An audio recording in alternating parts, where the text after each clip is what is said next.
আজকে ঝাল ঝাল আচারটা বানিয়েছি দেখুন, সজনে ডাঁটা দিয়ে ঝাল ঝাল আচারটা এত সুন্দর হয়েছে, ঝাল ঝাল টক টক আর এত সুন্দর এত দারুণ যে এটা দিয়ে এক থালা ভাত খাওয়া হয়ে যাবে। তো চলুন বন্ধুরা, রেসিপিটা আর একবার ভালো করে আপনাদেরকে দেখিয়ে দিন। তো প্রথমে দেখুন আমি নিয়েছি সজনে ডাঁটা, আর এই যে এখানে মশলা নিয়েছি, আর এই যে দেখুন অনেকটাই সজনে ডাঁটা নিয়েছি। আর সজনে ডাঁটাগুলো কিন্তু খুব নরম না আবার খুব পাকাও না, মাঝামাঝি। তো দেখুন একদম কত সুন্দর ফ্রেশ সজনে ডাঁটা। আর ডাঁটাগুলো কিন্তু ধুয়ে পরিষ্কার করে নিয়েছি আর ছোট ছোট করে কেটেছি, আপনারাও কিন্তু একটু ছোট ছোট করে কাটবেন। আর নিয়েছি এখানে মশলা, দেখুন নিয়েছি 1 চামচ পাঁচফোড়ন, 1 চামচ কালো সর্ষে, আর নিয়েছি 8টা থেকে 10টা হচ্ছে গোলমরিচ, আর দিয়েছি হচ্ছে 2 চামচ মতো ধনে, গোটা ধনে। এখানে 2 চামচ মতো ধনে নিয়েছি, তো ধনের পরিমাণটা একটু বেশি রয়েছে। আর নিয়েছি এই যে শুকনো লঙ্কা আর তেঁতুল, কিছুটা তেঁতুল নিয়েছি। তো এইগুলো দিয়েই এই রেসিপিটা বানাবো। আর এই রেসিপিটা বানাতে কিন্তু খুব সহজ আর খুব সময় কম লাগে আর দারুণ। এইটা দিয়ে এত সুন্দর রেসিপিটা হয় যে আপনারা এই আচারটা দিয়েই এক থালা ভাত, গরম গরম ভাত আর এই আচারটা একদম জমে যাবে। তো প্রথমে দেখুন আমি এখানে যে হাঁড়ি বসিয়েছি আর এর মধ্যে জল দিয়েছি। আর এই যে এরকম একটা পিঠে ঝাঁকুনি নিয়েছি, দেখুন এরকম তো পিঠে ঝাঁঝরি সবারই বাড়িতে রয়েছে। তো ওই ঝাঁঝরির মধ্যে সজনে ডাঁটাগুলোকে দিয়ে দেব। আর হাঁড়িতে অবশ্যই মনে করে একটু জল দেবেন, আমি কিন্তু জল দিয়েছি। তো ডাঁটাটা আমি আলাদা করে সিদ্ধ করব না, ডাঁটাটাকে ভাপিয়ে নেব। তো দেখুন এই যে চাপা দিয়ে দিলাম, ওই যে যেইভাবে পিঠে ভাপায় ওইভাবে আমি ডাঁটাটাকে ভাপিয়ে নেব। তো বেশ খানিকক্ষণ ভাপিয়েছি, আর এই দেখুন ভাপ উঠছে, আর এই যে ডাঁটাটা ভালো করে ভেপে গেছে। এই দেখুন ডাঁটাটা ভেপে গেছে, আর হাঁড়ির এই যে জলটা একটু বেশি ছিল, এই যে উতলে গেছে। তো আমি ডাঁটাটাকে নামিয়ে নেব। তো ডাঁটাটাকে নামিয়ে নিলাম। এবার ডাঁটাটা একটু ঠান্ডা হোক। তো এখানে হাঁড়িটা নামিয়ে দিয়ে এবার কড়া বসিয়েছি, আর এই যে ডাঁটাটা ঠান্ডা হয়ে গেছে, দেখুন ডাঁটাটা কিন্তু নরম হয়ে গেছে। একটা জায়গায় ঢেলে দেখাচ্ছি, হাত দিয়ে আপনাদেরকে দেখাচ্ছি যে ডাঁটাটা কতটা নরম হয়েছে। তো এই যে দেখুন আমি একটা ডাঁটা নিয়েছি, আর এই যে ভেঙে দেখাচ্ছি, এই যে দেখুন একদম খুব গলেও যায়নি আবার খুব শক্তও না।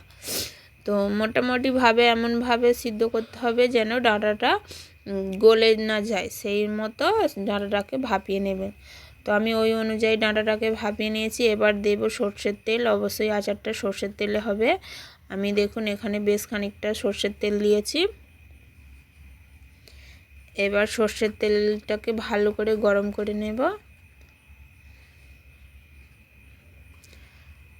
সর্ষের তেলটা গরম করে নিয়েছি। এবার এর মধ্যে আমি কিছু ফোড়ন দেব।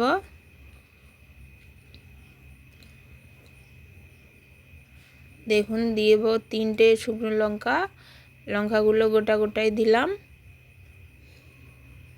গোটা গোটা দেওয়ার কারণ যখন আচারটা আমি ভাতে মেখে খাবো তখন এই গোটা গোটা লঙ্কাগুলো ভাতের সঙ্গে মেখে খেলে দারুণ লাগবে। তো লঙ্কাটাকে ভালো করে একটু ভেজে নেব। লঙ্কাটা ভালো করে একটু লাল করে ভেজে নেব, কাঁচা রাখবো না। আর এরই মধ্যে আমি দেব দেখুন 2 কোয়া রসুনকে একদম সরু সরু পাতলা পাতলা করে কেটে নিয়েছি। অবশ্যই 2টো কি 3টে রসুন দেবেন, আমি এখানে 2টো রসুন, মোটা মোটা 2টো রসুন দিয়েছি। আর এই যে দেখুন লঙ্কাটা ভালো করে ভাজা হয়ে গেছে। এবার সজনে ডাঁটাগুলোকে দিয়ে দেব।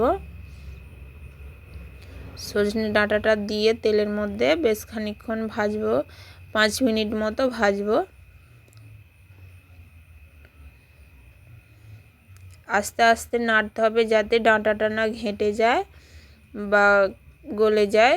আস্তে আস্তে একটু নাড়বেন হালকা হাতে।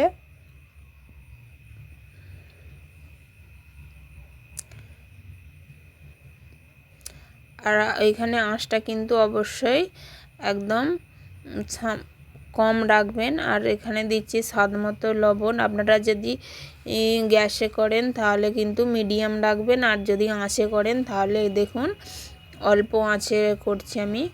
লবণ দেওয়ার পরে এবার এর মধ্যে দেব হলুদ, 1 চামচ মতো হলুদ দিলাম।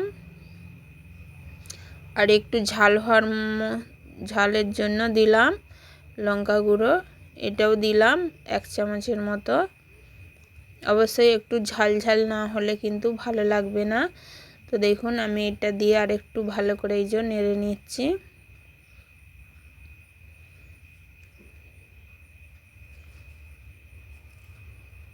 তো দেখুন আমি কিন্তু এখানে হালকা আঁচে বানাচ্ছি, খুব বেশি কিন্তু তারা জাল দিইনি, হালকা আঁচে দুটো একটা করে কাঠি দিয়ে করছি। আর এই যে এখানে দেখুন সেই যে আপনাদেরকে দেখালাম, তো এটা ভেজে গুঁড়িয়ে নিয়েছি, এটা দেখানো হয়নি। তো এখানে রয়েছে 5 ফোড়ন, 1 চামচ 5 ফোড়ন, 2 চামচ গোটা ধনে, আর রয়েছে 8টা থেকে 10টা হচ্ছে গোলমরিচ, আর রয়েছে 1 চামচ সর্ষে, লাল সর্ষে। তো এগুলোকে শুকনো খোলায় ভালো করে ভেজে নিয়েছি, ভেজে গুঁড়িয়ে নিয়েছি। আর এই যে কিছুটা এই যে এখন দিলাম ডাঁটার সঙ্গে, আর কিছুটা পরে দেব নামানোর সময়। তো ডাঁটাটাকে দেখুন আমি ভালো করে এই যে ভেজে নিচ্ছি। আর এই যে এখানে নিয়েছি যে একটু তেঁতুল, এবার তেঁতুলটাকে একটু জল দিয়ে, দেখুন তেঁতুলটাই আমি এই যে হাফ কাপ মতো জল দিয়েছি, জল দিয়ে তেঁতুলটাকে একটু ভালো করে চটকে দেব।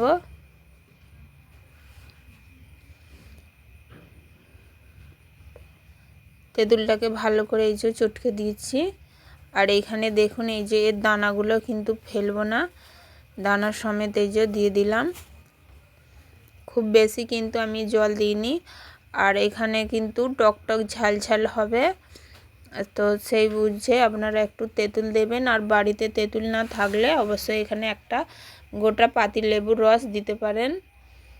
তো দেখুন আমার হয়ে গেছে এই যে তেঁতুলটা দিয়ে, তেঁতুলের যে জলটা ছিল জলটা শুকিয়ে নিয়েছি। এবার পড়ে থাকা এই যে বাকি মশলাটুকু দিয়ে দিলাম, এই মশলাটা দিয়ে নামিয়ে নেব, বেশিক্ষণ আর নাড়ব না। এমনি রয়েছে ভাজা মশলাটা, আর বেশিক্ষণ নাড়লে মশলাটা কিন্তু পুড়ে যাবে। তো দেখুন আমার হয়ে গেছে, এবার আমি তুলে নেব।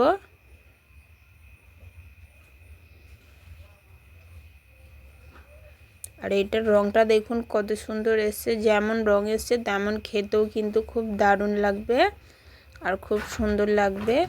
আর এখানে আমি কিন্তু কোনো চিনি দিইনি, আপনারা যদি একটু মিষ্টি মিষ্টি খেতে ভালোবাসেন তো অবশ্যই চিনি দেবেন। তো দেখুন আমি সবটা তুলে নিয়েছি। আর এই যে দেখুন কত সুন্দর লাগছে সজনে ডাঁটার আচার, আপনারা অবশ্যই বাড়িতে বানিয়ে খাবেন। আর গরম ভাতে তো এটা খুব দারুণ লাগবে, দেখুন দেখতেও কিন্তু খুব সুন্দর হয়েছে। তো প্লিজ বন্ধুরা বাড়িতে আপনারা অবশ্যই বানিয়ে খাবেন। আর ভালো লাগলে একটা লাইক একটা কমেন্ট অবশ্যই করবেন। আজকের মতো এখানেই রাখলাম, সবাই ভালো থাকবেন, সুস্থ থাকবেন, দেখা হবে আবার একটা নতুন রেসিপি নিয়ে।